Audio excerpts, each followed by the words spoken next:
Well, it's tough being a baker. You have to keep long hours. And it's true, I quit philosophy to become a baker. I just needed more dough. Um, anyway, I'm getting ready for a wedding tomorrow, so I had to order a lot more Mrs. Freshly's dessert cups. You can put strawberries and whipped cream in these. They're really delicious cakes. And then, of course, I'm going to be up all night making the wedding cake here for the wedding. Isn't that wedding for a same-sex marriage? Yes, it is for a same-sex wedding. So what? Do you have a problem with that?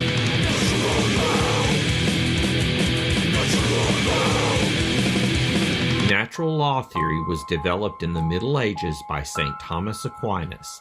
Aquinas agreed with Aristotle that humans have a way that we are supposed to live, but he thought our purpose is given to us by God. God designed us to behave in certain natural ways, he believed. If we do that, we flourish. If we do not, we won't flourish.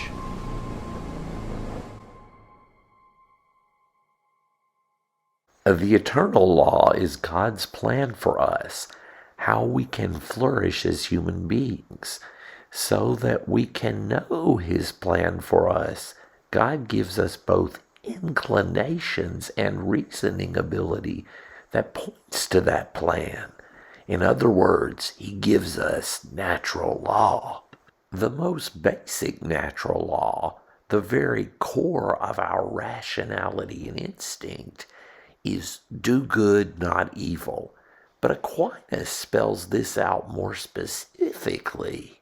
God rigs the system so that both our reasoning and instincts prompt us to achieve flourishing or happiness, the good life, by doing the following.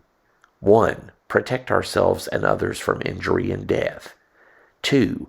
Mate, have kids, and teach them. 3. Seek a greater purpose beyond the activities animals also engage in.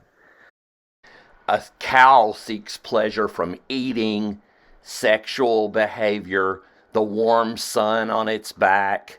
Humans are always looking for more than that, aren't we? That is, seek God. 4. Socialize with others. Aquinas' religious version of virtue ethics, natural law theory.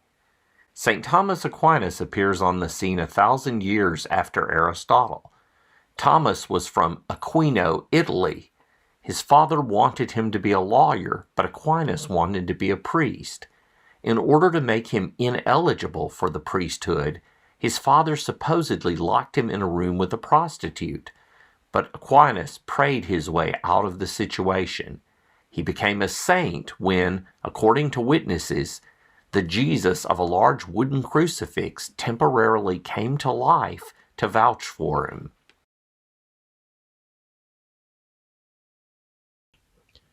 Thomas was an Italian philosopher born in 1224.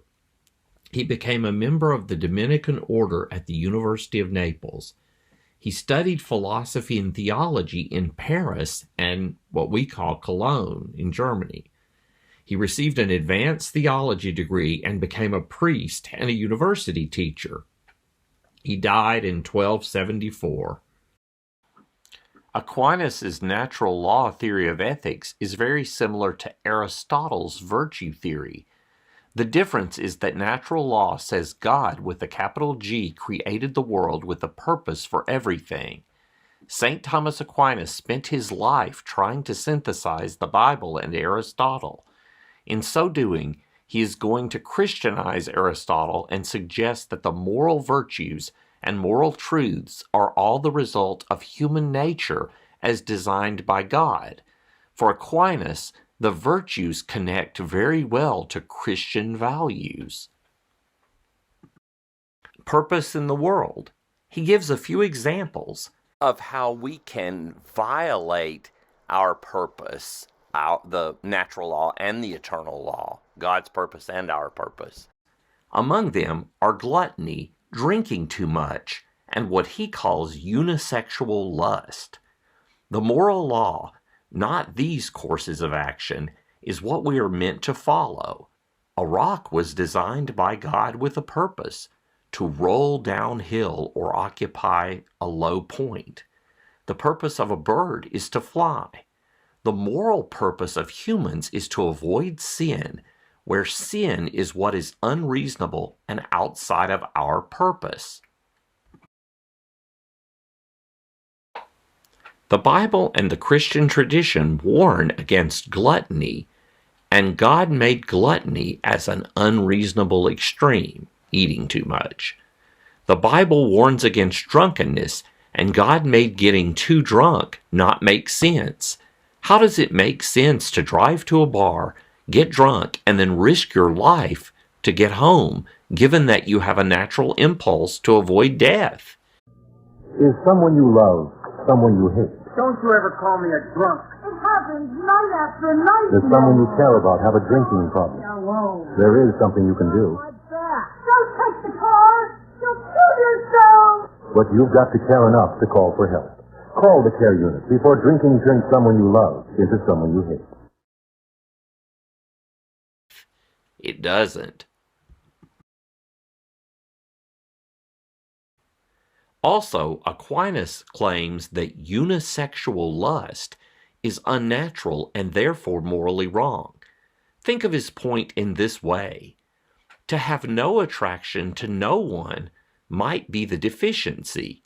To be attracted to both males and females in lust is the extreme.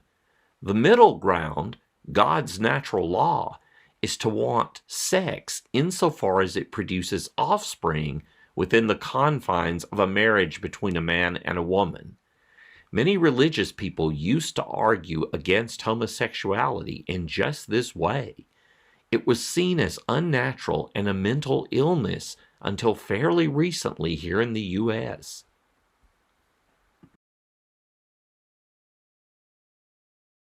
If it's possible, I'm going to stop the video at this point and ask you to think about the following argument. Here is Aquinas' argument against homosexuality. The natural law argument against homosexuality. Premise 1. What is unnatural is morally wrong. Premise 2. Homosexuality is unnatural. Conclusion. Therefore, homosexuality is morally wrong. Before we go on, what do you think about this argument? Write it in the right place, wherever I'm going to have you write it, journal, whatever. I'll tell you when I stop the video.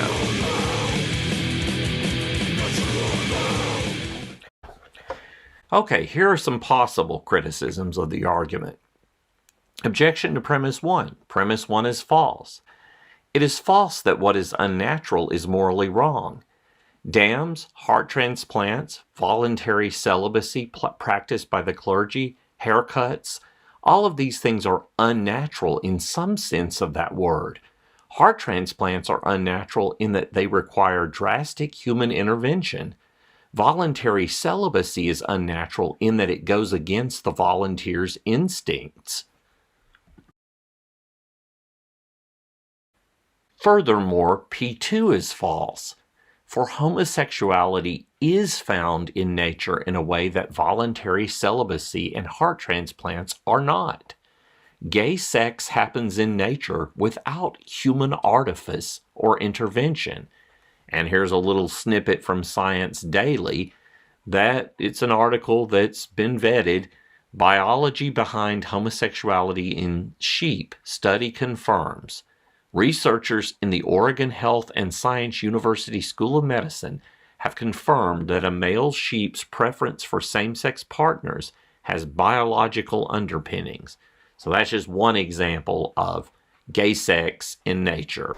Now, if we go back to the case of same-sex marriage, it seems even if we take Aquinas' natural law theory at face value, same-sex couples can fulfill the natural law. Both our reasoning and instincts prompt us to achieve flourishing by doing the following: protecting ourselves and others from injury and death. Same-sex couples can do that. Mate, have kids, and teach them. Well, of course, same-sex marriage is the mating part. As far as having kids, at the current time at least, two people of the same sex can't have kids biologically, but for example, they could adopt. Lots of heterosexual couples, I'm in one of those that adopted, so that happens. And of course, you can teach your kids once you have kids. Seek a greater purpose beyond the activities animals engage in. Well, you can do that by getting married. You're doing something higher than just living for pleasure. If you get married and you have kids or adopt kids, that and seeking God, same-sex couples can do that, even in whatever way Aquinas means. And finally, socialize with others. Well, getting married is one way that you socialize because you're living with another person. So even if Aquinas is right, it seems like it's a misapplication to use natural law to say that same-sex marriage is wrong. What the? The wedding cake. It disappeared. Now we'll never know if I convinced it or not.